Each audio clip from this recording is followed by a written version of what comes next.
Decades ago, the United States entered into a treaty with Russia in which we agreed to limit and reduce our missile capability.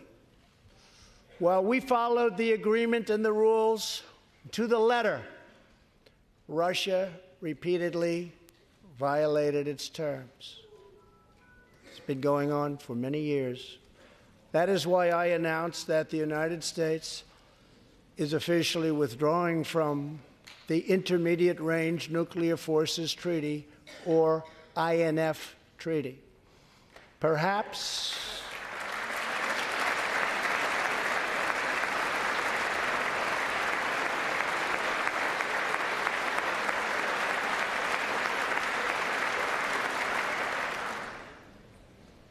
we really have no choice. Perhaps we can negotiate a different agreement, adding China and others, or perhaps we can't, in which case we will outspend and out-innovate all others by far.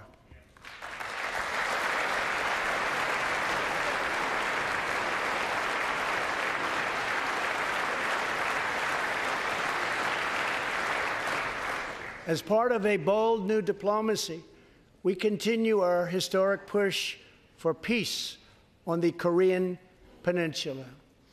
Our hostages have come home. Nuclear testing has stopped, and there has not been a missile launch in more than 15 months. If I had not been elected President of the United States, we would right now, in my opinion, be in a major war with North Korea.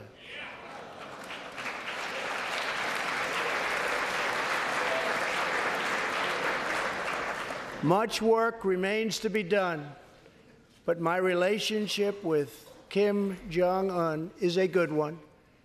Chairman Kim and I will meet again on February 27th and 28th in Vietnam.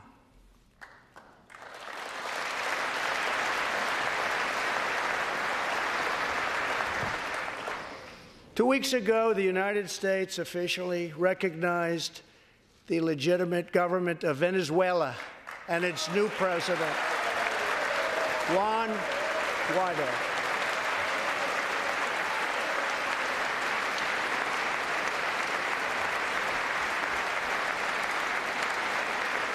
We stand with the Venezuelan people in their noble quest for freedom, and we condemn the brutality of the Maduro regime, whose socialist policies have turned that nation from being the wealthiest in South America into a state of abject poverty and despair.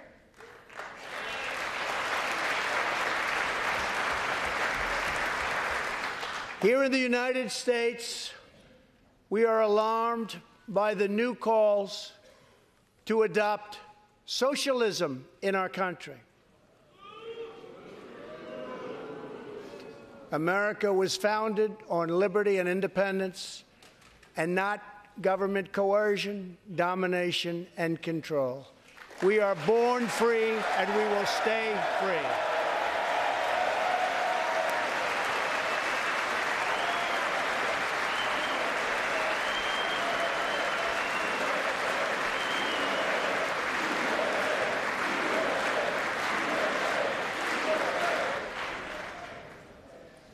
Tonight, we renew our resolve that America will never be a socialist country.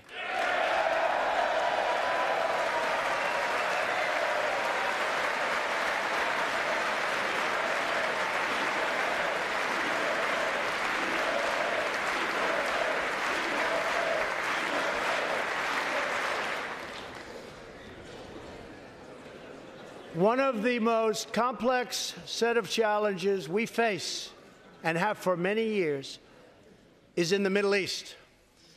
Our approach is based on principled realism, not discredited theories that have failed for decades to yield progress. For this reason, my administration recognized the true capital of Israel and proudly opened the American embassy in Jerusalem.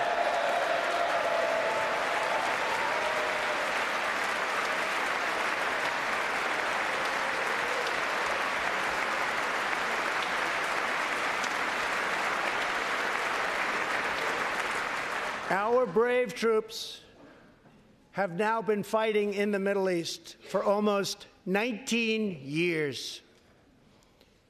In Afghanistan and Iraq, nearly 7,000 American heroes have given their lives. More than 52,000 Americans have been badly wounded. We have spent more than $7 trillion in fighting wars in the Middle East. As a candidate for president, I loudly pledged a new approach. Great nations do not fight endless wars.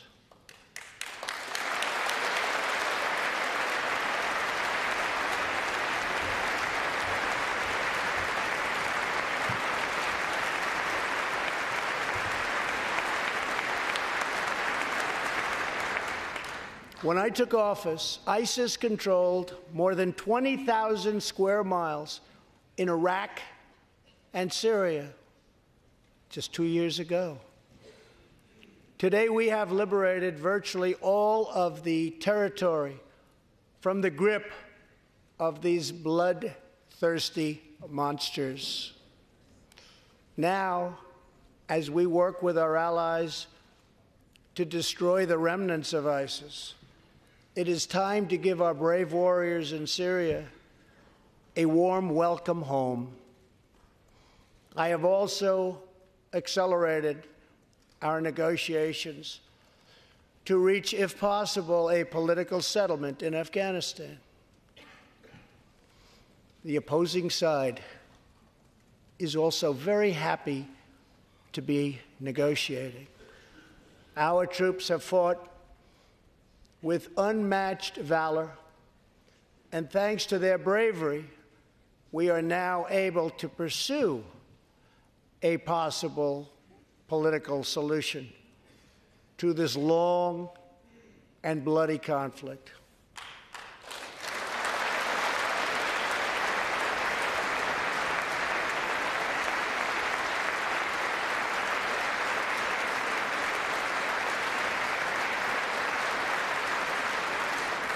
In Afghanistan, my administration is holding constructive talks with a number of Afghan groups, including the Taliban. As we make progress in these negotiations, we will be able to reduce our troops' presence and focus on counterterrorism, and we will indeed focus on counterterrorism. We do not know whether we'll achieve an agreement, but we do know that after 2 decades of war, the hour has come to at least try for peace, and the other side would like to do the same thing. It's time.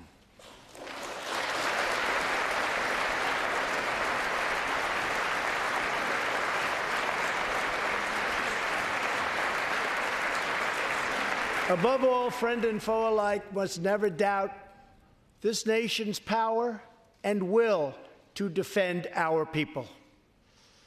18 years ago, violent terrorists attacked the USS Cole, and last month, American forces killed one of the leaders of that attack.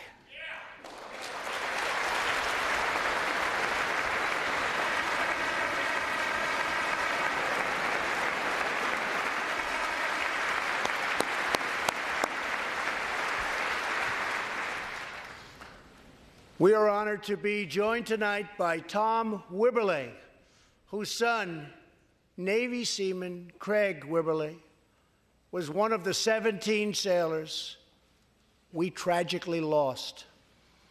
Tom, we vow to always remember the heroes of the USS Cole. Thank you, Tom.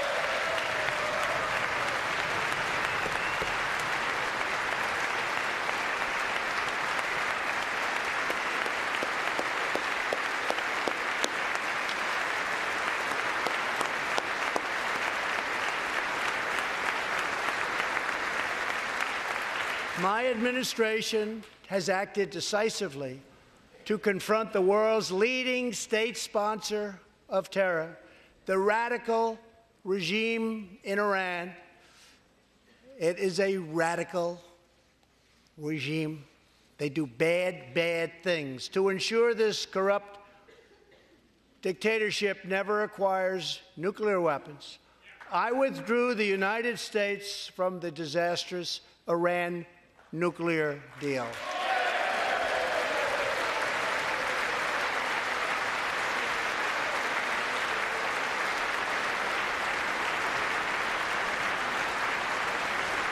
And last fall, we put in place the toughest sanctions ever imposed by us on a country. We will not avert our eyes from a regime that chants death to America and threatens genocide against the Jewish people.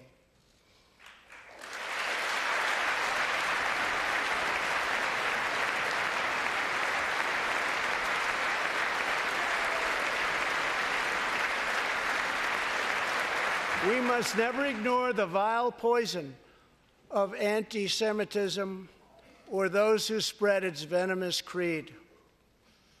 With one voice, we must confront this hatred anywhere and everywhere it occurs. Just months ago, 11 Jewish Americans were viciously murdered in an anti-Semitic attack on the Tree of Life Synagogue in Pittsburgh. SWAT officer Timothy Matson raced into the gunfire and was shot 7 times chasing down the killer, and he was very successful. Timothy has just had his 12th surgery, and he's going in for many more. But he made the trip to be here with us tonight. Officer Matson, please.